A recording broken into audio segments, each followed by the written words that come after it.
Oh my gosh, welcome back to Behind the Bastards, a podcast that you are legally required to be listening to in at least 4 U.S. states.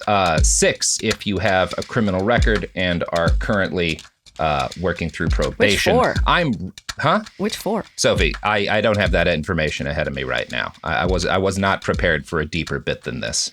Oh, well, for some reason I know it's Idaho.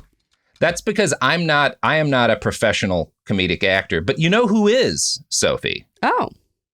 Our guest today, Ed Helms. Ed, I mean, I don't need to introduce you. You've been on The Daily Show. You were a major cast member on The Office. You were in the Hangover movies. You've been in like a ton of things that I'm sure basically everybody watching or listening to this has watched. But today we're here to talk about your show, Snafu, which has just entered season 2. Thank you for coming on the show. I'm so psyched to be here. Your show is awesome, and thank you. This is going to be fun. I hope it better be.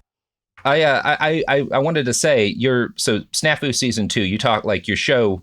You talk about like major fuck ups in American history, and season 2 is about the raid on the FBI building in 1971 that revealed a huge amount of information about how the FBI was conducting clandestine operations targeting anti-war protesters and civil rights protesters. It's like one of the coolest chapters in American radical political history. And I thought you guys did a great job of breaking it down and bringing on some of the major players, talking through it.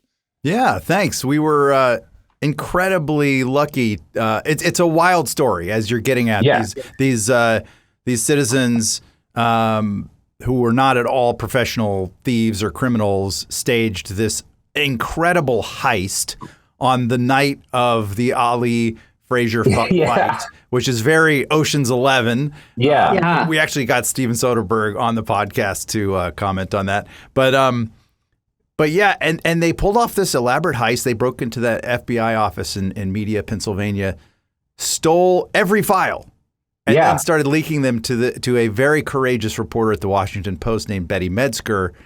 They kept it secret for decades. These documents led to the revelation of COINTELPRO, which basically massive, and demolished J. Edgar Hoover's legacy for good reason. And led to the church hearings, which is the only reason why we have any congressional oversight over the FBI, the CIA, the NSA, and all the other alphabet agencies. Like it was an incredible moment, and it's so amazing to me because like you couldn't do it. Like it was kind of the last moment you could have gotten away with something like that, right? Yeah. There just wasn't the kind of surveillance. There wasn't the kind of capability for it. And it was the kind of thing that a group of people was only going to get away with once before everything changed about how these buildings did their security. And they picked like this was the most important time to be able to get in there and get files like that. But it was also kind of the most important time to break into the an FBI building and get a bunch of files. Yeah, just a wonderful moment people should know more about. I think it didn't get as much attention. It doesn't get as much attention as maybe it ought to have because of how close it was to Watergate. But I think it's just as important. And the Pentagon files. And the Pentagon, right. The Pentagon papers. Both of which were giant Washington Post stories. This was Washington Post as well. And you're right. But what's really cool about this one is that it predates Watergate and the Pentagon papers by just a year or so. Yeah. It was all the same major players at the Washington Post, and in a cool way, this was the first time they really confronted the legal issues around publishing this kind of thing, and they decided to do it. And they had the Attorney General calling them saying, "Don't you dare publish these FBI files," and they did it anyway because it was newsworthy and it didn't compromise national security in any way. So I like to think this is what sort of gave Ben Bradley and the Washington Post brass the sort of like dry run that set him up to do the right thing for Watergate and really like, I don't know. Yeah, it started that kind of, there's this inertia and momentum behind actually like we're not just speaking truth to power, but like prying truth out of power's grasp and forcing it in front of the country. Yeah. Well put. Yeah. Yeah. And so today, you know, I thought long and hard about what kind of episodes I wanted to talk to you about. And the guy that we're going to be talking about today is a fella who I kind of debated for several years whether or not we should cover, because he's a quietly important monster. He's somebody who, you know, if we were just talking about, like, you know, the FBI overreach of the civil rights era, the anti-war years and whatnot, which was very much like a real authoritarian moment in our country's past. And we're currently confronting another. And the guy we're talking about today, Curtis Yarvin, is sort of the prophet of taking America down a completely authoritarian path. He is an advocate for changing this country into what is effectively a dictatorship.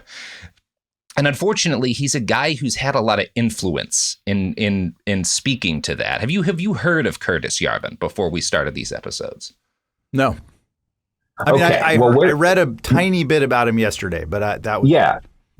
That's fine. That is the case with most people who are not like actual followers of his philosophy. But unfortunately, you have heard of some of the people who are big fans of Curtis. Yeah. One of them is current U.S. vice presidential candidate and hopefully future nobody, J.D. Vance, who back in September 20th of 2021 went on the Moment of Truth podcast, run by the conservative organization American Moment, which is an organizational partner for the Heritage Foundation's Project 2025. In a wide-ranging interview, he accused his female classmates at Yale Law of pursuing racial or gender equality as, quote, a value system that gives their life meaning, and then said that value system leads to misery.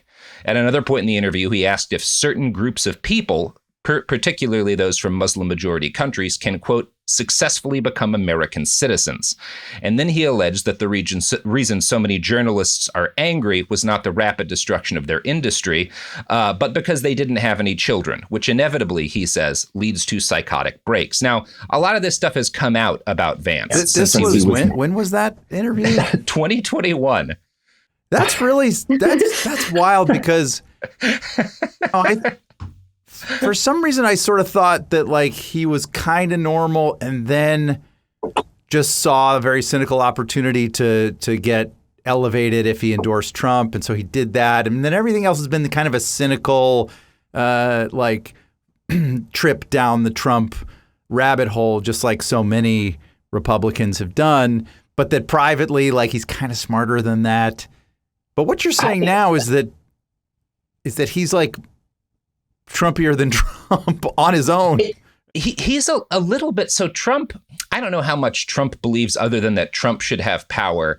Vance has strong beliefs about the fact that, like, democracy is a mistake, right? And that a lot of things that have most of the last century in terms of, like, social progress, women getting the right to vote, the civil rights movement, like reforming the ability to vote for people who are not like white American men, that was all horribly mistaken, right? And it was horribly mistaken because it led to this situation whereby too many regular people have any say whatsoever in how they're governed. And like to what Ed was saying before, it's like in a lot of ways, J.D. Vance has more extreme views on things, which is why during the most recent debate, Donald Trump alludes to not discussing certain extreme policies that J.D. Vance claims to have with J.D. And so he tries to distance himself, whereas J.D. is catering to a certain category of human. But Trump's like, oh, I didn't discuss it with him. And that's intentional. Yeah, and it's what's interesting is that if you're looking at, like, what his background is, Vance is a guy whose entire career has been bankrolled by Peter Thiel, who's the Facebook billion. He made a lot of money on Facebook, made a lot of money on PayPal, and he sunk about $15 million into Vance's congressional campaign, which is the most ever spent on a single congressional candidate. And Thiel in 2009 went on the record as saying he doesn't believe democracy can be compatible with freedom, by which he means, like, the freedom of people with lots of money to basically govern the rest of us, right? And Thiel and Vance, they're not just kind of reactionaries when they express those things. They are quoting a guy. They are referring to the work of a political philosopher named Curtis Yarvin, who they first encountered when he blogged under a pseudonym, Mincius Moldbug, which is kind of deliberately arch. But this is the guy who has been like the prophet of a sizable chunk of the authoritarian right. Thiel sunk a lot of money into him. J.D. Vance quotes him repeatedly. So does Blake Masters, who is the guy who's been running repeatedly to try to beat Mark Kelly in Arizona. And all of these guys and more are followers of Yarvin, who's probably the most influential theoretician of the radical right in the U.S. today. Curtis has never killed anybody in any legally actionable sense or advocated for murder. And as far as I'm aware, he has never broken a law. But he advocates for the overthrow of democracy and the installation of a dictatorial regime that would by necessity kill and imprison large numbers of people. And his influence is great enough that the whole alt-right and everything that came from the alt-right and to our current era, right, owes something to Yarvin's work. So when you're thinking about everything that's happened on the right that's gotten so deranged since 2015, all of it has bits of Curtis Yarvin in it, right? And his thinking has had a massive impact even on some guys like Elon Musk, who several days ago shared a post where a reader suggested only high testosterone alpha males and neurotypical people should be allowed to vote. This is also a thought with some Yarvin DNA behind it. Say that again? Oh, yes. Oh, this was quite a moment. That only alpha males, so, stereotypical like alpha male guys, and then neurotypical people, people who are not like it. I have ADHD. Can I still vote? I think maybe so, because a lot of these guys are big about ADHD making them superhuman, which I also have, and it just makes me really bad at cleaning my house. Yeah. And occasionally, in short bursts, very good at cleaning my house. Yeah. But yeah.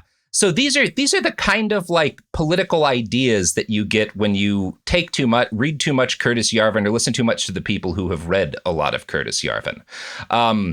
And he's a kind of guy, because he's so kind of shadowed as a figure, I had always worried about, like, is covering this guy going to bring more attention to him than is necessary? And now that like one of his followers is maybe going to be a heartbeat away from the presidency, I think it's probably time to talk about him. I kind of think we have to. So that's the introduction. I guess, Sophie, did we do a cold open? We didn't, but we can work it in. We'll work it in.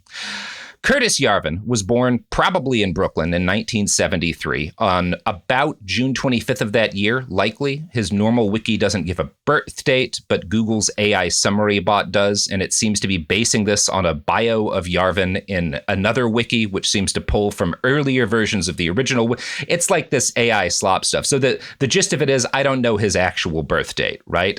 I'm just trying to remind everyone not to trust AI summaries that various search engines give you, Correct. because most of them don't have actual sources behind them. Like most radical intellectuals, Yarvin was born in a place of wealth, comfort, and high social standing in his own society. His parents are highly educated. His dad had an Ivy League degree and worked for the U.S. government as a foreign service worker. His mom was a WASP from Westchester County, the daughter of a prominent lawyer, and entered civil service herself as an adult. Yarvin today describes the social class of his birth as Brahmin, referring to the highest caste in Hindu society. And he does this because he thinks that inequality is a fundamental and immutable thing, right? People are unequal fundamentally, and so any sort of social stratification in society is justified by that. And he's drawn to descriptions from other cultures that harken back to other fixed hierarchies. But like most Sorry, it's justified by its inevitability. Right, exactly. Like, people are genetically, some people are better than others. They're more intelligent than others, higher IQ than others. Therefore, we are justified in leaning into that. Yes. Presumably. Yes. And in fact, yeah, we have a moral because responsibility. That's a separate thing. Like, its inevitability is maybe that's a fixed condition of human existence, but leaning into it, exacerbating it, that's just a arbitrary choice. Yeah. It's this idea that, like, and it's also this belief that, like, something like intelligence is one thing, right? Like intelligence is a number, and if it's higher, you're smarter, as opposed to like, well, you can have an IQ of 180, but if your car breaks down, the guy who knows how to fix your car is a lot smarter than you in that moment. That's how I tend to think about intelligence, as opposed to like this objective thing. Like, is a farmer smarter than a finance bro in New York City? Well, when it comes to like making stock choices, maybe. When it comes to growing food, certainly not. Like, I don't know. I think that's a better way to look at it.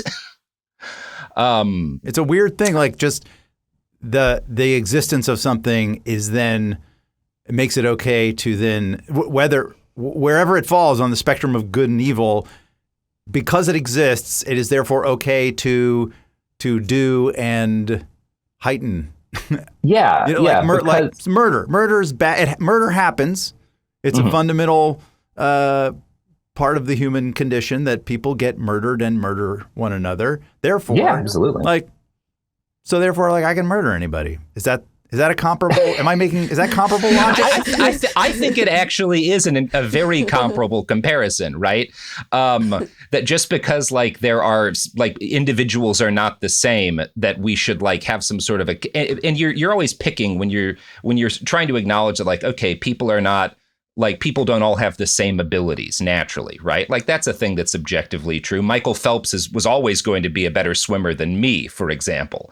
But we don't base our society based on who's best at swimming, right? Yarvin is basically saying, there's one thing that I actually value when it comes to the ways in which people are different from each other, and it's a very specific kind of intelligence that correlates to how I think I'm intelligent, and that's how we should stratify society, right? Yeah, he's that kind of a dude. And I also kind of think it's interesting to me that he's so obsessed with this idea of like identifying as a Brahmin, because in Hindu culture, Brahmins are the castes that like traditionally were most involved in the priesthood and religious instruction. And it is like a very closed loop system, right? The caste system traditionally. But that's not the kind of system that his family succeeded in. His dad was like a member of the U.S. Foreign Service and became pretty highly placed in the government, but his dad wasn't born into that role. He was the son of Jewish American communists who like came to this country, and he had to like fight to make a place for himself in the higher rungs of society, which is a very clear example of like mobility and the fact that we have a reasonably open society that allows for some mobility, which he doesn't want to exist. I always find it interesting when guys like that, you can see a clear example of like, oh, well, you only have what you have because our society allows for mobility. Wait, so where's he from again? Brooklyn? He's from around Brooklyn. Okay. Yeah. Because there's also a Brahmin social class in New England. Yeah, and I think the he's referring to Boston his Brahmins, mom. right? Yeah. But that's not what he's talking about.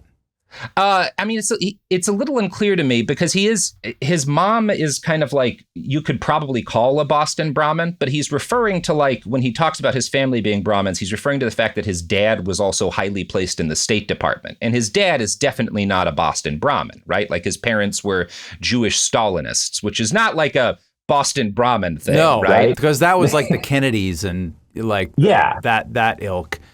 So that's so interesting. All right. Yeah. It's a little weird to me the way he kind of like talks about it, but definitely it's kind of key to see that a big chunk of his family's comfort, at least, comes from the fact that like his dad's side of the family entered into a fairly open society that allows for some mobility. So can I clarify one thing? So absolutely, I feel like and I don't know enough about this, so I'm glad to be learning as I go. But I guess I'm realizing that I've assumed that the Peter Thiels of the world, when they advocate for more of a dictatorial structure to our government, they're not saying that part of that is also a free market capitalism, which presumably allows for mobility, right? Social mobility. Supposed to, yeah. And that they are...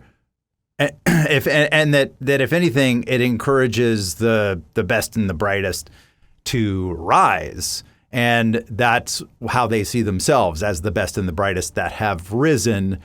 So I guess I'm just splitting hairs a little bit. Like, are you sure that they are anti-social mobility, or they're very much like close the door after you get up, right? Like kick the ladder out from underneath you types, right? And I think it's because they do believe that like that their success was not purely based on the fact that they came up in a system where they gained certain benefits that were the result of like public spending, right? Like all of these guys who made money in the tech industry went to schools that were generally publicly funded, at least at some point. You know, their parents drove on roads that were public. They benefited from like the security infrastructure that exists in this country in a lot of different ways. And their companies all benefited to some extent from government spending and incentives. But they see that their success was like the result of something inherently superior within themselves, and often in like a genetic level in some ways. And so the fact that they have achieved such success is not the result of a society that enabled them. It's a result of like they're members of a natural aristocracy. And the best thing they can do is legally work to codify that aristocracy. We'll get into like some more of kind of how Curtis arrives by this, because he's really a big part in kind of lending an intellectual air to this. But that very much is how these folks see themselves. And he grows up as a kid. You know, his dad's working for the State Department. They travel around the world a lot. He spends a decent chunk of his childhood in like Cyprus and the Dominican Republic. You know, so that's a lot of disruption in his schooling. You know, he's not one of these kids who stays in the same school for a long period of time, but he excels in academics. He skips a grade back before his family goes overseas. And when they move back to the U.S., he skips 2 more grades and he winds up a sophomore at age 12, which I think is probably never a great idea, right? That's a little young to be a sophomore. Sounds hard. Yeah. Yeah. Like it wasn't great being a sophomore at the normal age. Yeah. That is not when humanity at that age is not when humanity is at its most benevolent and kind and supportive. Yeah. Yeah, definitely a mild way to put it.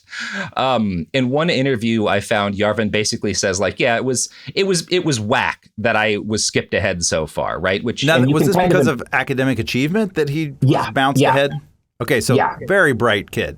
Very bright kid, very good at specifically the kind of academics that like, you know, the schools reward.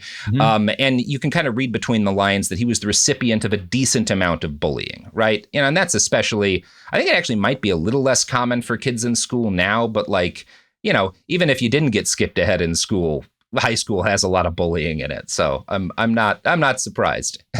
We're about the same age, he and I, and yeah, that was, there was just like good old hazing, all the gross, horrible, traumatic stuff. Yeah. Yeah. I'm thinking through some fun memories that I have myself right now. Right. So it's one of those things. You could like read a lot into that to kind of the guy that he becomes, but also I think we all kind of went through a version of that. So maybe it's not super useful to like theorize too much about what it meant to him. But what does definitely mean a lot to him is that in the late 80s and early 90s, he becomes one of the first online people, right? This is back before most people know there's an internet. So he is an early adopter. I think 1989 is when he first starts getting online regularly. Wow. And yeah. And this is the precursor to the internet that we know. And he's spending all of his time in a place called Usenet, which if you remember like web forums is kind of like the first web forum, right? It's for you Gen Z kids, it's TikTok without any videos or hot people. And everyone has very strong opinions about Star Trek, audio equipment, or race science, right? Like it's an interesting place to be. Like, yeah. Yes. Like race science was they were just getting it. It was like 4chan or like these sort of dark corners of. Yeah, there was actually a white supremacist terrorist group in the late 80s that robbed banks, stole a bunch of money, and then donated a bunch of it to other Nazi groups that spent it buying computer systems to link up different white power groups so that they could share information.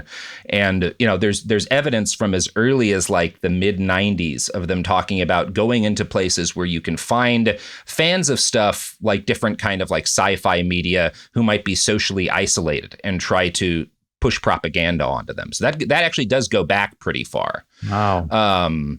And, it's hard to say, like, we don't know entirely what Yarvin got up to when he was on Usenet. To some extent, that's a bit of a black box, but his favorite board was a place called talk.bazaar.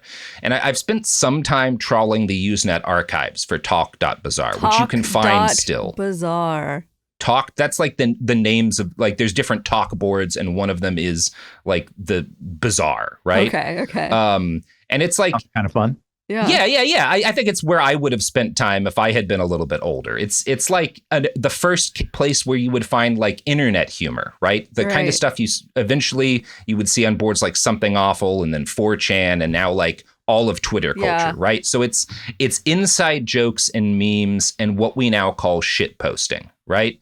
And Yarvin is like one of the first generation of shit posters. And he says this of his time on Usenet. It was a decentralized system. And more importantly, it had this amazing form of admission control because everyone on it was an engineering student or worked at a tech company or something. So critically, it's not an open platform. The only people here are, to some extent, involved in academics, involved in the tech industry, and very smart, right? In 1985... Just to get access to it at that time. Yes. You had to have, you had to be in, So they're the elite in a way, right? And that's how he comes to see them. And Yarvin is definitely part of that elite. In 1985, he'd entered a Johns Hopkins study for mathematically precocious youth. And then he had started taking classes at Brown University. Even at this early stage of development, he showed a distinct interest in authoritarian leaders, and just as critically, in being very wrong about them. In 1991, he wrote in a discussion on Usenet, "I wonder if the Soviet power ladder of vicious bureaucratic backbiting brings stronger men to the top than the American system of feel-good sound bites." Now, given that the USSR collapsed the next year, not a great prediction. Yeah. Wow. This is this is like... you should have had Rainn Wilson on this episode because you're describing Dwight Schrute.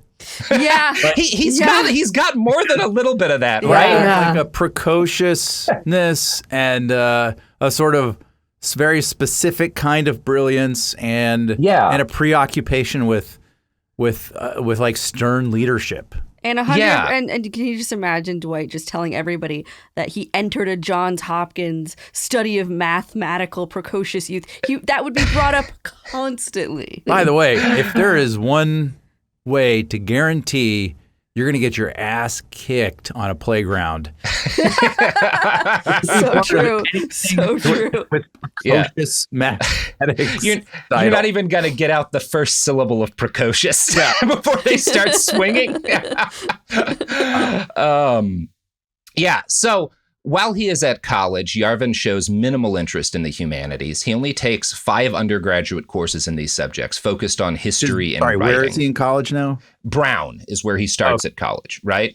And he graduates in 92. He goes on to be a grad student in a comp sci PhD program at Berkeley. And his goal at that point is to enter the tech industry, right?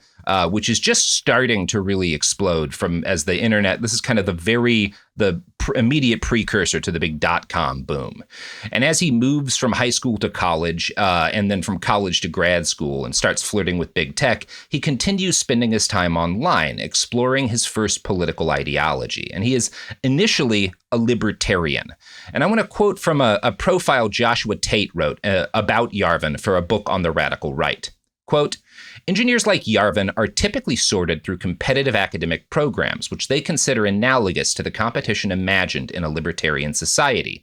Their world is rational, rule-bound, and solvable. Within the subculture, computer software and hardware are the dominant metaphors for society. Such thinking dovetails with the ironclad assumptions about human and market behavior of the Austrian School of Economics, led by Ludwig von Mises.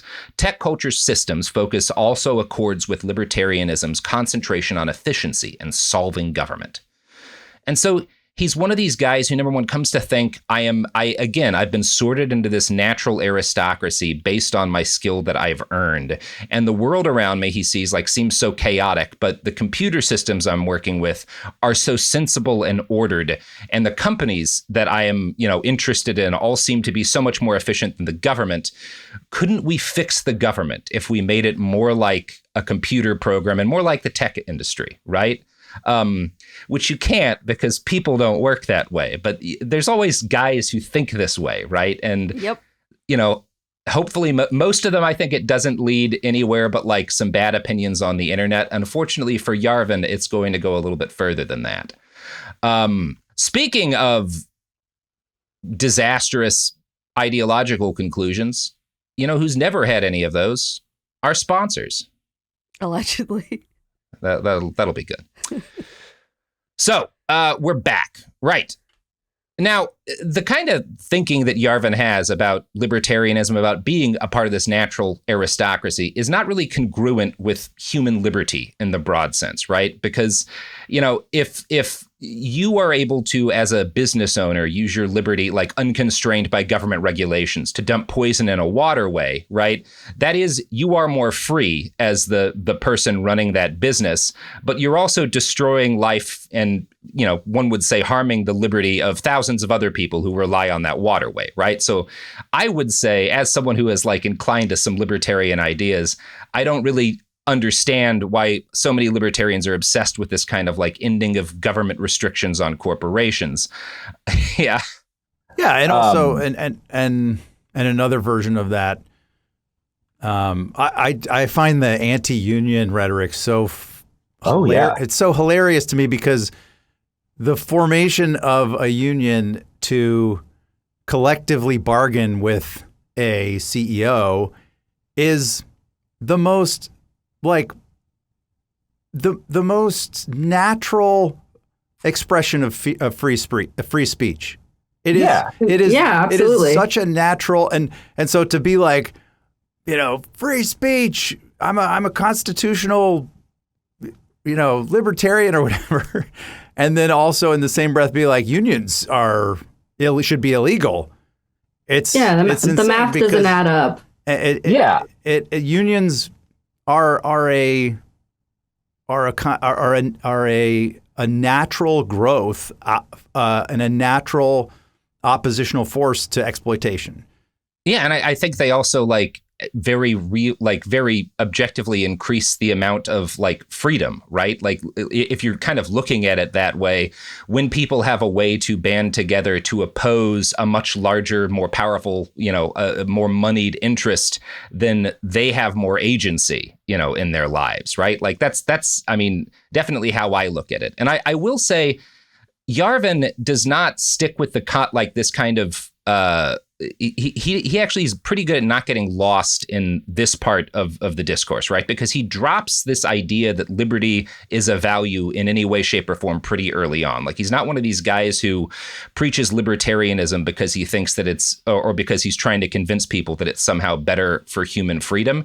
He's someone who just kind of drops the idea that there's any value in human freedom pretty early on, right? So there's no point in paying lip service to it, which is at least more honest than a lot of these guys.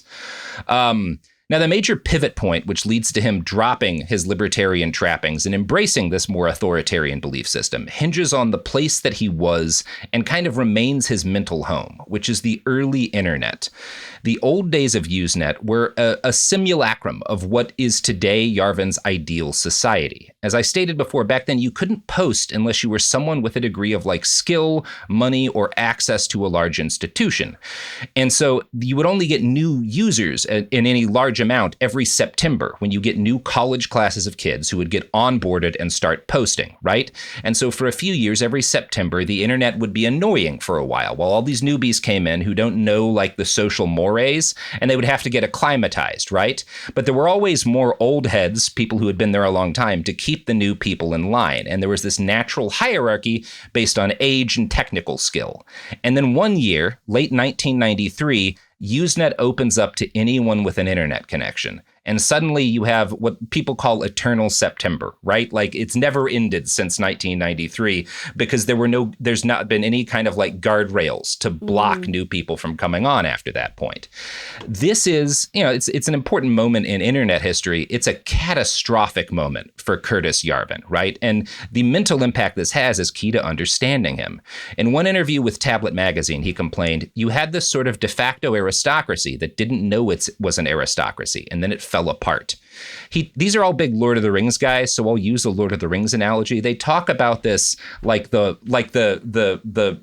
period of time when the elves ruled everything before Sauron had his big war, right? Like before the breaking of the world. That's eternal September that ruins this kind of like more noble golden age and brings about this dirty, grubby age of men. So I'll take your word for it. I'm not a Lord of the Rings guy. I mean, I respect it, but I just don't have that level of knowledge. So I do. I'm wearing a Lord of the Rings hat right now. Can back that claim. All these guys are big. JD Vance, his company, his venture capital company was named after one of the rings in the Lord of the Rings. Peter Thiel's surveillance company is named Palantir from the Lord of the Rings. So this is very much the language that they all speak. So funny. That's also one of Stephen Colbert's obsessions. And I wonder if they might find common ground and have like a fun chat on that subject. I'm certain they could have a chat about it. I think Colbert would probably be kind of horrified of some of the things that they're referencing. And they're like, you named your company after this thing that is specifically a device that only the evil wizard uses. Oh, okay. Yeah. But I don't know. That would be an interesting conversation. So I think this period of time, this kind of collapse of this natural what he sees as a natural aristocracy is key to understanding why Yarvin comes to hate democracy, right? Because it kind of ruined his internet playground, the first place where he ever felt that he fit in, right? That's sort of what I see as like the moment of his like coming to hate this kind of idea of any kind of democratic society. Now, if you're going to claim that you and your friends on the internet back in the day were like the aristocracy of some long lost utopia of logic, that invites people to look at what you were posting on the internet back then. And I've looked at some of Yarvin's old posts, and Socrates, he wasn't. He does seem to have spent some of it writing comedy for a hacking and DIY media collective called the Cult of the Dead Cow. This is where we get to like the weirdest connection here, because if you've heard of the Cult of the Dead Cow recently, it's because Beto O'Rourke was also a member. So yeah, rings a bell. yeah. So he and Beto have a very strange connection to each other. Now, the Cult of the Dead Cow was like a complicated thing. It's one Reuters article I found describes it as the oldest group of computer hackers in U.S. history. I think that oversells how cool Yarvin's involvement in it is, because I think they were also like a media collective. So they put out like pieces of writing and whatnot. And I think that's mostly what Yarvin's involvement was, right? And the best evidence I have of what he was writing for them is a satiric piece of badger-human hybrid erotica, which I think might hold a little bit of evidence of his future interest in race science, although it's hard to say. Do you want to hear some of his badger-human hybrid erotica? Hold on, let me get some lube. Love me for my genes, says Antonio, kneeling. If you cannot love me for myself, you must love me for my genes. I've never told anyone this before. I've always kept it to myself. I have always let them think it but an accident of cruel nature that I have white hair on my cheekbones and a thoroughly disreputable looking nose. But the fact is that I am half part badger on my father's side. So I don't know. I don't know what to say about that. I know it's a joke. It's a bit, right? I don't think it lands. Maybe it was funnier back in the early internet, although maybe the bar was just a lot lower there. It feels like there's some context we're missing. Like, just I'm digging hard for some benefit of it out here. Like, so am I. It just seems like there was some inside joke about badger fucking or something that we're not, that was sort of like came before this. This has to be part of a dialogue that we've lost pieces of over the years, right? It is like about 2 pages of like badger erotica. That is, it's weirdly, the love me for my genes line stands out to me, but I may be reading more into that than is necessary. But yeah, so, you know, that's the kind of stuff he's doing. He's like, it's pretty lighthearted comedy, right? Or it's at least attempting to be. So he's not, as far as I can tell, on like the serious hacking side of what the Cult of the Dead Cow is doing at this period of time. Now, Yarvin weathered the fall of Usenet, and not long after the Eternal September began, he dropped out of Berkeley for a job at a tech company. He started flirting with the specific strains of more authoritarian, money-centered libertarian ideology, as opposed to the old school guys who actually really were pretty focused on human liberty. I think kind of the last dregs of those guys are, you saw Penn and Teller would be a great evidence of that, right? Like that kind of libertarian was a lot more prominent back then. And Yarvin is sort of right on the edge of the folks who got a lot of money in the tech industry and started getting angry that they have to still pay taxes to keep the roads up, right? Mm-hmm. That's kind of where he moves into. And Yarvin is eventually going to kind of come out of that as a monarchist. And it behooves us to look at how that happened. Now, there are some signs of his ideological turn in another short story he wrote for the Cult of the Dead Cow, the year after that Badger story in 1994. This piece is titled The Bishop, and it opens with the lines, "No one has come into the cathedral in some time." It's about an old bishop who exists out of time in a moldering cathedral that no one has visited in years. And at one point, Yarvin, possibly describing himself, writes, "The bishop is a man of logic. Unlike many older people, he is unwilling to repaint the world he sees around him, to make it a more comfortable place in which to live. He recognizes unpleasant facts. Indeed, he delights in them, for in the act of recognition, he finds proof that his faculties have not decayed to that state of contented oblivion, which he believes a sure precursor to death." And this is kind of noteworthy in part because the term cathedral is going to be really important for Yarvin. He's going to come to use it as a term to refer to the news media, the political establishment, and academia, right? Everyone who annoys him, right, is the cathedral. And this is sort of like the evil regime that he's going to set himself to the task of destroying. And this is how a lot of these guys think. It's why there's so much focus. It's why guys like Vance spend so much time attacking schools, attacking professors in academia. It's why there's so much hatred of journalists, right? These are the people who, in his eyes, are invested in propping up a clearly dysfunctional, failing society, right? And so you have to destroy the cathedral in order to build anything new. That's what he's going to come to believe, right? In the early 2000s, the dot-com bubble bursts. And at some point after that, Yarvin winds up with a few $100,000 as a result of a buyout of the company he worked at. So not enough to retire, but enough to sit around and really think about what he wants to do next. What year is this? This would be in the early 2000s. So this is all happening sometime between 2001 and 2004. The dot-com bubble bursts sometime after 9/11, I think, is when he gets bought out. And by 2003 or 4, he's kind of sitting around on a pile of money, reading a lot, trying to figure out what he wants to do next with his life. Now, what he kind of decides is that he wants to think about politics and economics. Now, Yarvin had made some friends during his tech years, and he'd gotten interested in Austrian school economists, mostly because of this University of Tennessee law professor, Glenn Reynolds, who was an early blogger who had gotten Yarvin interested in a guy named Ludwig von Mises. And eventually, through this, Yarvin gets interested in a fan of Mises, another theoretician named Murray Rothbard. Rothbard was a foundational anarcho-capitalist thinker. I don't really like that term, but that's what they called themselves. And he basically believes there should not be a state, right? There should not be any power higher than individuals and corporations spending their money to make things happen, right? Anarcho being anarchist. Yeah.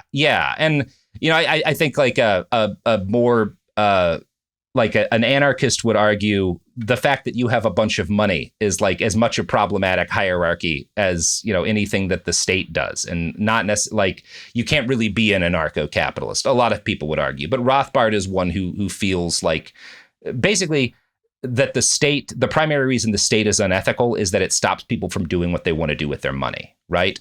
Whereas an anarchist would be well, the reason that the state is unethical is that states can do a lot of harm to people at scale, right? Anyway, none of that really matters to the point, which is that he gets really interested in this guy, Rothbard.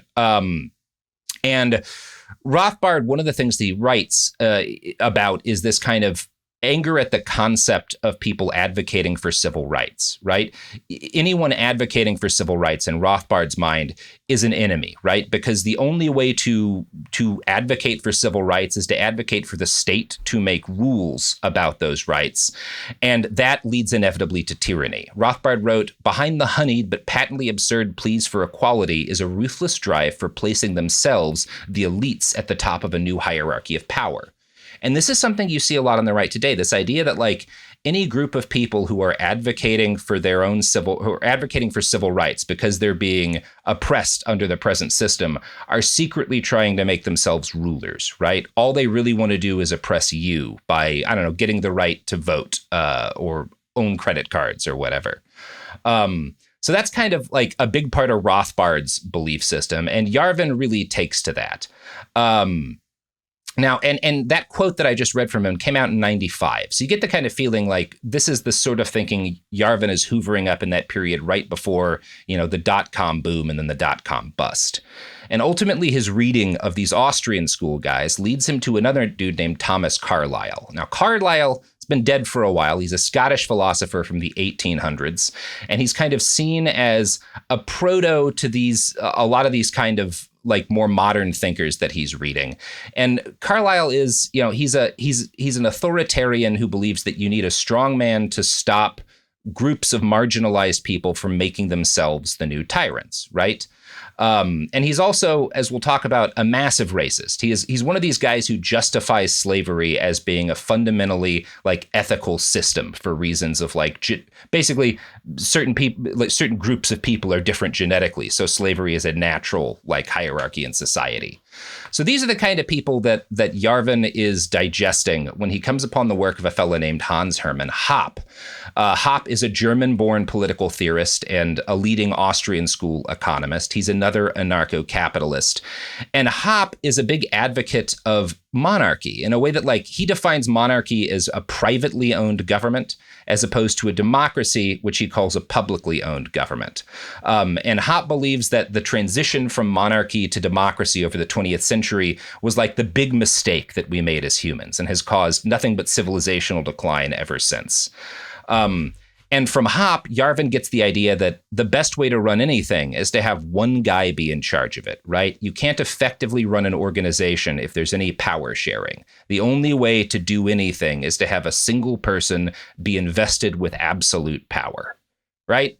I know that's kind of like a tortured logical route, but those are sort of the ingredients that eventually cook up to him becoming a monarchist, right? Now, we might say that's not the most logical thing, right? If you look at what happened to all of the absolute monarchies, they kind of destroyed each other circa World War I. And Yarvin would argue, no, those weren't real absolute monarchies. They all made too many compromises with different sort of like democratical instruments within those societies. And that's the reason why Austria-Hungary fell. And that's the reason why the Tsar fell, right? They didn't have quite enough power. I think that's silly. Well, sure. I mean, Yeah. It places such an unreasonable amount of faith in one person, or in just like the integrity of humans. People. The reason that you have to embrace a messy system is because people are inherently messy. And, I think that's a great way to put it. And it's so wild to me that he's. Oh, sorry. Well, I was just going to say, like, a monarchy is a wonderful fantasy, but like, how do you pick the guy or the woman? Right. How do you pick that person? And then like, what if he gets hit on the head? What if he gets wrong? And right. What if maybe he's it's drunk? like a Dalai Lama thing where it's a birthright thing, and then like, what if they're just like a narcissistic, suicidal, or depressive, or whatever? Like, what if they want nothing to do with it? I don't know. It just seems nuts. It's this thing that like everyone understands the frustration with democracy, right? Like it's really messy and really annoying a lot of the time. And like people make a lot of bad decisions, especially even as collectives. Groups of people make really bad decisions a lot of the time, right? Yeah, but then saying like the solution to this is to have one guy be in charge. And it's like, well, number one, how do you pick that guy? Number two, like we've all seen it, like people change over the course of their lives, right? Like what happens if that guy, like his mental capacity gets declined or whatever, or he gets obsessed with something weird and crazy and dangerous, which is what happens to every monarchy, right? They all wind up ruled by like maniacs who make terrible decisions, which is like why we had World War I. You have all these like monarchs who are obsessed with these very silly attitudes, with these very silly petty grievances between each other, and had made like generations of terrible decisions when it came to like purchasing arms and building their military machines. And like it just turns out that the bad decisions of one guy are certainly not like any less catastrophic than the bad decisions of like groups of people, right? Anytime you've got people who spend all of their time like theorizing about the way things ought to be, as opposed to like dealing with the way people are, you're going to wind up with nonsense, right? And like that unfortunately every now and then we get to see like what that nonsense looks like, you know, when people actually put it in place. You know, in the case of like absolute monarchies like this, we got the trenches in World War I. In the case of like a very authoritarian communism, you know, we got Stalin. And I guess kind of like part of why I think Yarvin is important to understand is that as kooky as a lot of this stuff is, he is a guy who wants to take these theories that he made himself when he was like sitting alone in his apartment reading books and not really interacting with real people. He's a guy who wants those theories to govern the lives of hundreds of millions, ideally billions, right? And that's a real dangerous kind of person, you know? Like regular people can sit around and like read their books and talk about like, well, this might be neat or this might be neat. But whenever you're talking about like, I know how to reorder all of society, you've become dangerous. And that's kind of what Yarvin is doing during this period of time where he's sitting at home and he's reading his books. So the kind of the system that he pulls out of this period where he's just like reading everything he can get his hands on is that a monarchy is the ideal kind of system of government because it's the best at maximizing long-term profits within a society, because monarchs have to think long-term, right? They can't be destructive in the short term like, you know, leaders in a democracy are, because they have a limited term limit. You know, maybe they only care about benefiting themselves. A monarch wouldn't act that way because they have no desire to destroy their own property. And again, I would point you back to World War I. Yeah. We could talk about like the Saudi royal family too, right? Entirely propped up by oil. Or whoever. Roman emperors. Like literally most of the monarchies that have ever been have like collapsed as a result of the fact that that's also an inherently destructive thing.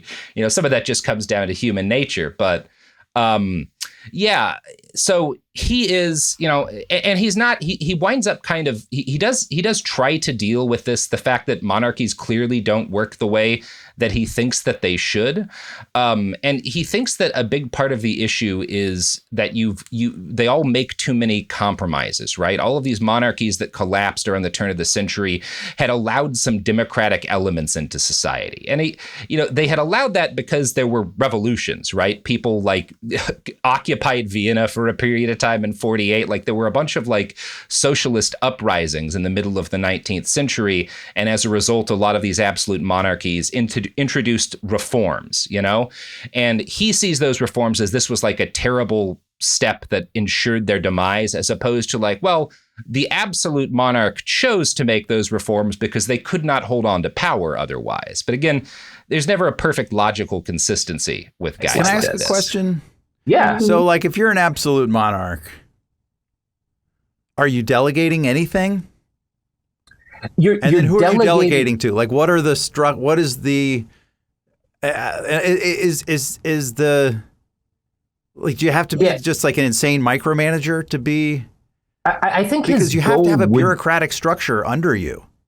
Yeah, but I think the key is to him the difference would be like a bureaucratic structure wherein there are other centers of power, right? Like if you've got a constitutional monarch, but there's still some kind of like Congress or Senate or whatever that has some things that are within its scope. More of a CEO than a monarch. Right. He does actually view it as a CEO where they do delegate, but the CEO is ultimately the guy in power, who right? Who picks all the delegees? I think the CEO in his ideal like situation, right? Like his ideal system of government that he kind of comes around to is like the way Facebook is run, right? Where you do have like a board of directors technically, but Zuckerberg has enough control of stock that like no one can force him out. The buck stops with him. Like he ultimately has all of the power in that organization. That's how Yarvin thinks countries should be run, right? Facebook, which, in his defense, Facebook is a flawless organization. Yeah. We all know that nothing ever goes wrong there. So the final straw for Yarvin's tolerance of democracy came in 2004 as a result of the Swift Boat Veterans for Truth scandal. You remember this, I'm sure, right? Oh, yeah, of course. Yeah. This is back in the 2004 election. John Kerry was the Democratic nominee. Kerry had been wounded 3 times in Vietnam. And then after he had left the service, he had become an anti-war activist, right? He had like testified in Congress. This was a really big deal. And so as a result, conservatives had never really forgiven John Kerry for, as they saw, betraying the country in Vietnam. And also, obviously, like Bush was running on the back of 2 wars that he had gotten the country, and Kerry had been against those. So there was this like pretty hideous conflict, and the way that a lot of folks on the right chose to, like, particularly those within Bush's campaign, chose to respond was by arguing and bringing up, people who had served in Vietnam who claimed that Kerry had lied about his service, right? That he hadn't really done the things he'd done, that his Purple Hearts were essentially like due to exaggerations. And none of this was true. And in fact, like when journalists actually talked to people who had served with Kerry, they're like, no, he was like a very good soldier who was wounded repeatedly doing his job. But the propaganda campaign largely worked, right? Mm. And Yarvin, critically, he bought the propaganda campaign, and he was angry that the media, in his eyes, worked to protect Kerry, which proved that it was fundamentally evil and allied with academia and what people now call the deep state, career government employees, operating this sort of shadow government that really ran things, right? His attitude is that because John Kerry didn't suffer enough from the Swift Boat scandal, that means that the whole media complex in the United States was corrupt and needed to be destroyed, which is a crazy thing to lead you to that conclusion.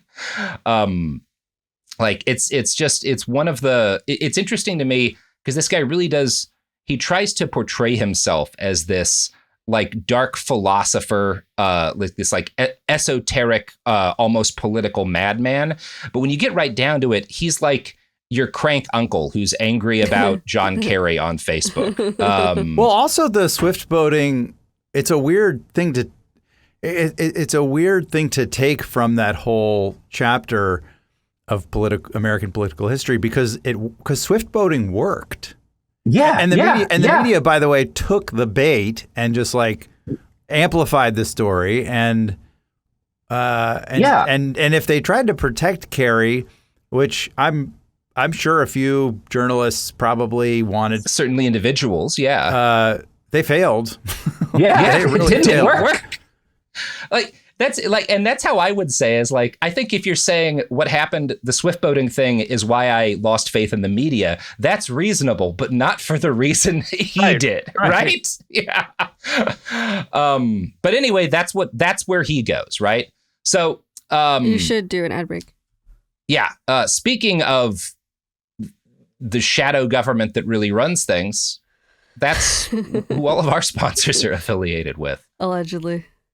We're back. So now the years that Yarvin is kind of doing having his like period in the wilderness, coming up with his political ideology, largely like 2003 or 4 to like 2007 or so, are the years that the tech industry, like that brings us Web 2.0, is starting to emerge. You get Google, you get, Apple had been around for a while, right? But we start to see like what's going to become this the smartphone era, like grind towards, coming into being.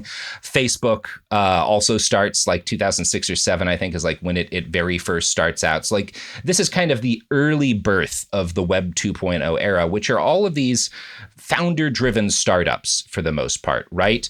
And Yarvin comes to see this system that gives us Google and Facebook as inherently better than the system that governs the country, right? It's more akin to his kind of idealized absolute monarchy.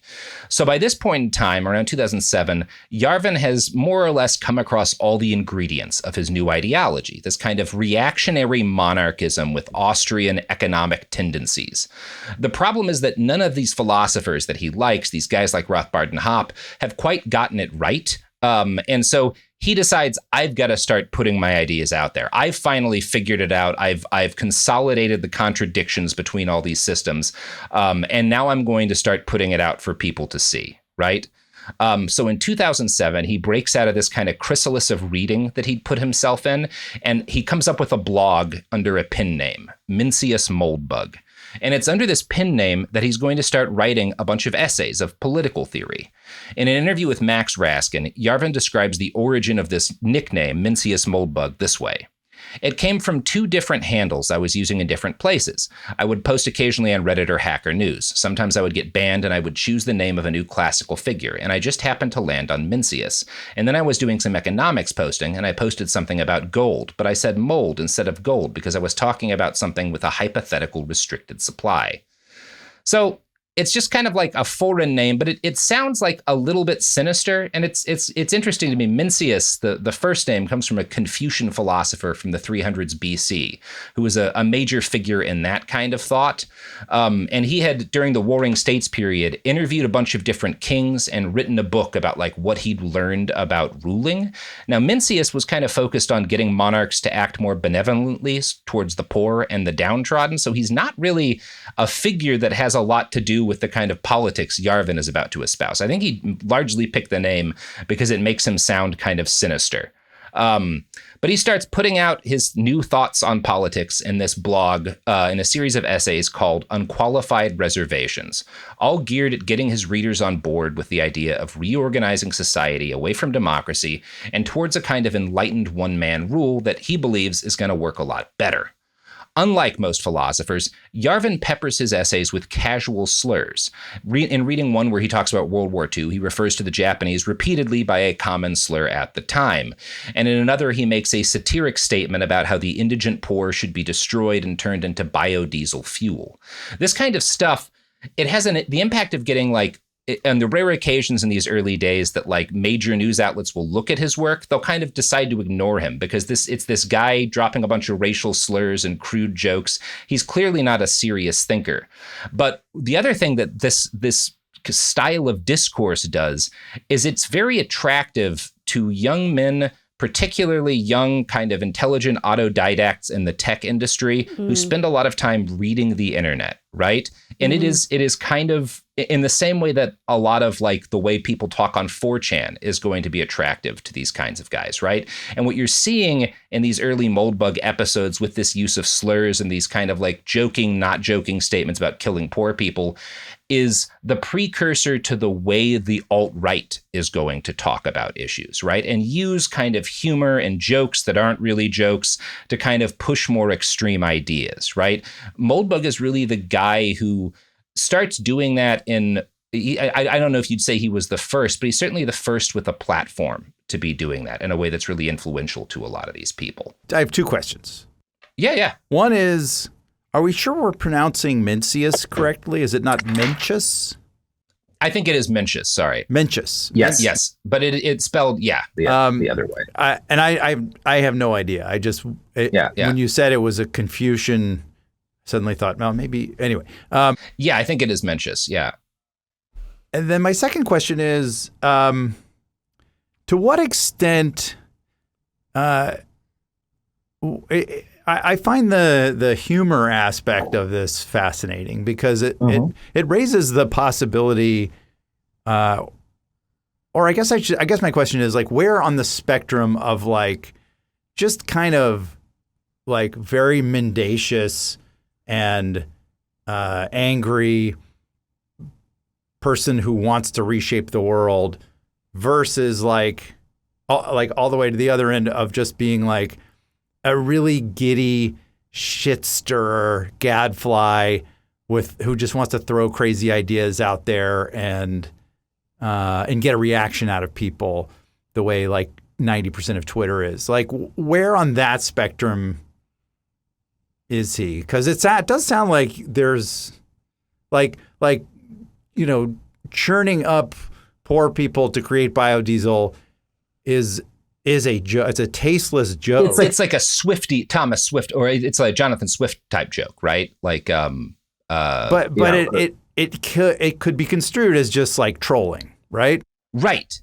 Well, I think that's kind of the key point. So like what you're talking about is like the term we use for it is shit posting, right? And Yarvin is very much a shit poster, right? But he's also using that as a tool where he understands that this is how young men particularly talk on the internet. And it is something that inherently, if you're talking this way, if you're engaging this way, you have more credibility with them than, people who are trying to be more respectable, who largely, like this chunk of folks, doesn't think highly of, right? These these traditional sort of like intellectual elites, academics and journalists and the like, they have a lot of disdain for, but they trust someone who communicates like them. And so by using these kind of like, by basically peppering in sort of trolling language in these very serious articles arguing for anti-democratic politics, he makes himself credible to them. And there's also a sense that because he's including some of this stuff that is a lot racier, there's something almost forbidden knowledge about the stuff that he's putting out, right? That makes them want to share it with each other. And that's very much like a factor in his success. What he's doing here is like very much intentional and very intelligent and very effective. And if you want to look at kind of the ultimate like evolution of these sort of tactics, I think a great touch point would be the Christchurch shooters manifesto, which included a lot of these like inside jokes, a lot of like forum troll language, wrapped around serious arguments for like why people should carry out white supremacist attacks. And it's a kind of tactic that is really what gave us the alt-right as a political force, and it's still very much how these people communicate. Now, I think it started to hurt them recently. The whole the weird stuff that Tim Walz began pulling out has actually been a really effective thing, because when you actually like take the way these people talk amongst each other and put it up in front of an audience, it's deeply off-putting to most people.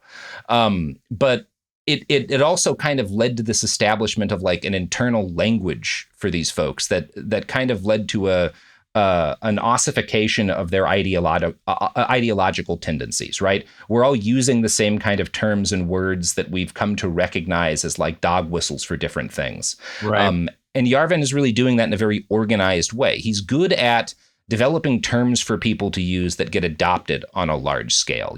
One of the best example of this would be his term, the cathedral, right? Which he uses to mean this nexus of everything he doesn't like: the liberal media, the university system, academia, like career government employees, everything he considers bad and everything his ideal monarch would destroy, right? In his ideal world, there's not going to be an independent academic community. There's not going to be newspapers or journalists, just a king and an aristocracy. And of course, he's going to be a natural member of that aristocracy, right? Now, he does kind of the last piece of this ideology he's putting together is he has to explain why a lot of these real world feudalist governments that fell apart all fell apart. And part of it is obviously they gave too much freedom to people who weren't the monarch. But the other thing he comes up with is that old monarchies denied citizens the freedom to exit. And so in this ideal world, he supposes, countries will be small, like the size of a city in most cases, and they'll compete with citizens who would have the freedom to leave, right? So it's fine. Now, there's a lot of questions that aren't answered here, like how do you make a society like function that way in a world as interconnected as ours? How do you stop, one monarch from repeatedly taking over other? Like, how do you stop? Why wouldn't they use force? Why would people just let valuable subjects leave? How do people leave if the monarch can stop them from taking their assets out? All of these things that like would be actual problems if anyone tried to do this sort of thing. Like, there's not actually an answer to this, but like that's kind of his idealized version of a society, is a bunch of small monarchies all over the world that people can theoretically leave and move between the way people leave companies and go to work for other companies. So like, you know how much everybody loves work? That's how the whole government should be. That's it. That's wild. I hadn't thought of it as on such a small scale. Yeah. And it's one of those. Here's another question. Like, in the same way that like a company will have a board that can like oust a CEO, or like is there any stopgap measure for like a disastrous leader? No. Or if someone, like, let's say someone has like a brain-eating worm. Yeah, right. But they are showing no symptoms when they are appointed or ascend to the monarchy. But then over the next 5 years, they become like absolutely batshit crazy. Is there any stopgap there? The only stopgap he builds in is the idea that, well, theoretically, if the ruler's bad, everyone would be able to leave, and then their system would collapse. Right. It's that thing. Yeah, it's that thing where it's like, well, but what if he wants to shoot people who try to? It's like Rand Paul saying like. Yeah. Civil rights are dumb because if you put like a whites only sign in front of your store, you're going to lose business and you're going to go out of business, and the market will keep you from being racist. Meanwhile, like it didn't back when people did that. Yeah, back when people did that, it didn't work until the laws kicked in. Yeah. No, and it's this weird mix of like naivete and like starry-eyed thinking that to a degree, I think he's just kind of being dishonest with the naivete. Like, he knows any state like this would just be a dictatorship, like enforced through violence, right? But that's what he wants as long as he's a part of the aristocracy. And he's just kind of built in this, well, people would just leave if they didn't like it, because he has to have some answer for it, right? But I kind of think he knows how ugly a system like this would be in practice. He's just more or less fine with it. Right. Now, the last kind of ingredient to the ideological system Yarvin is cooking up is, of course, racism. And I want to read a passage from an article in TechCrunch about Yarvin and his followers and how they are, quote, obsessed with a concept called human biodiversity, what used to be called scientific racism. Specifically, they believe that IQ is one of, if not the most important personal traits, and that it's predominantly genetic. Neo-reactionaries would replace or supplement the divine right of kings and the aristocracy with the genetic right of elites, right? So this is another element of how he tries to justify, well, my system's smarter than the old school of monarchies, right? It's not just these bunch of families are the people who are in charge. Right. Our aristocracy is people who naturally are superior because of their IQ. Because obviously that tells you everything about a person. Right. Emotional IQ? Are we? Yeah. Is he talking about emotional IQ? No. No.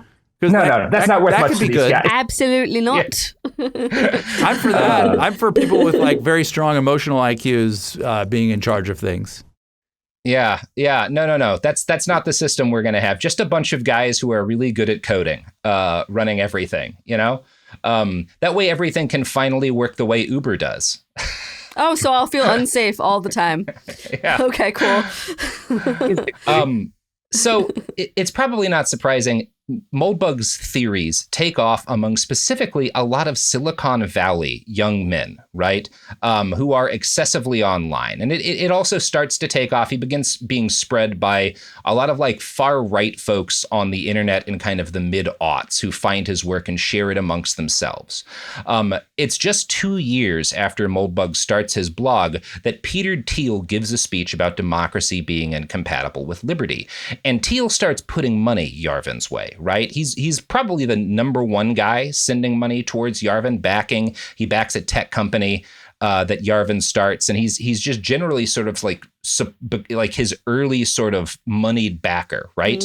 And Yarvin kind of as a result, he starts getting shared almost like people are like handing out drugs to each other. Like we want to keep this on the down low. You don't want like too many people to know publicly that you're reading Moldbug, but like, have you read this latest article? Have you checked out this blog? Right. And he starts getting invited to give talks. And he starts saying things in these talks, like speeches at these schools, to these conservative clubs and the like if Americans want to change their government, they're going to have to get over their dictator phobia. There's really no other solution. And that's kind of the thinking that is going to lead directly into the alt-right and its embrace of Donald Trump. Yarvin is one of the key ideological pieces there. He is building a bridge that is eventually going to lead to how a lot of these people think about what Trump should be, right? It's part of why there's a lot of this joking, not joking talk about wanting Trump to be like a god king, right? It's a lot of these guys who are knowingly or unknowingly parroting thoughts that kind of came initially into the right from Yarvin.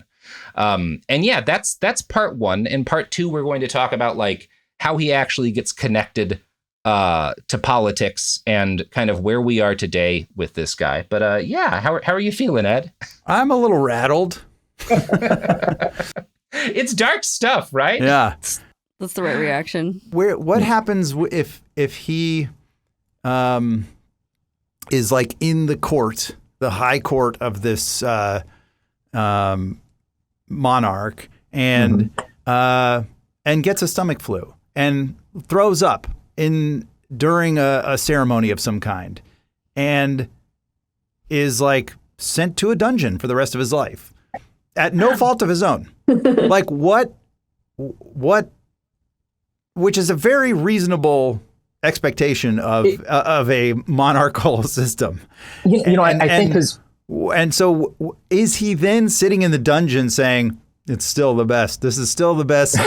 This is still the best system. I don't think he thinks that could happen, because I think he doesn't believe something that you and I believe, and that I think most rational people believe, which is that like power corrupts. So like even if you are not the kind of guy who would throw people in a dungeon, when you become king, just the fact that being a king is deranging, right? Having that kind of power, you will eventually get used to exercising it and doing things like punishing people who just annoy you. And we know that this happens because we have a lot of examples of like when people are made dictators, how folks who were at least more normal at one point become like more violent and dangerous to be around, right? Like this is a very well documented thing that comes with power.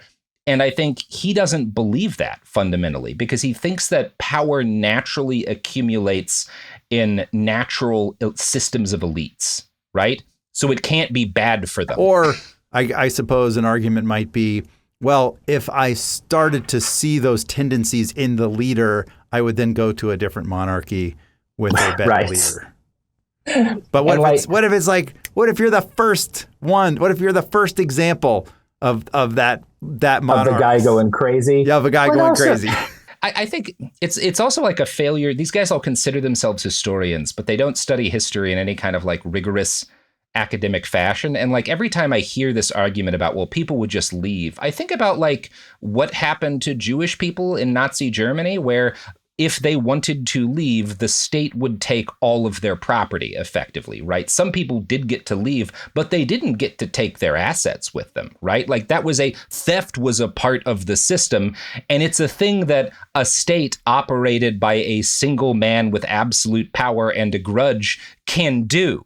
And there's no reason in his system that it wouldn't happen to anyone trying to leave a bad, CEO king, right?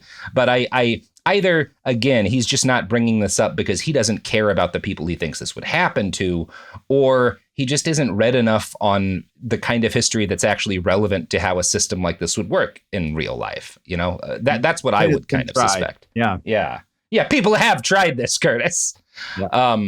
Which he may very well be fully aware of and just kind of trying to do a little sleight of hand here, right? Because he's more or less fine with who he thinks would be the people targeted unfairly in this system, which is like, he's one of these guys who is annoyed with the left and progressives, right? He hates social justice and advocates for social justice. So if those people get targeted, he doesn't have a problem with it, I think part of it's just not believing you could ever be the victim of the system you seek to put in place, right? Which, statistically, you want to look at like what happened to the early Bolsheviks after the Bolshevik Revolution. Most of those guys did live to retirement, right?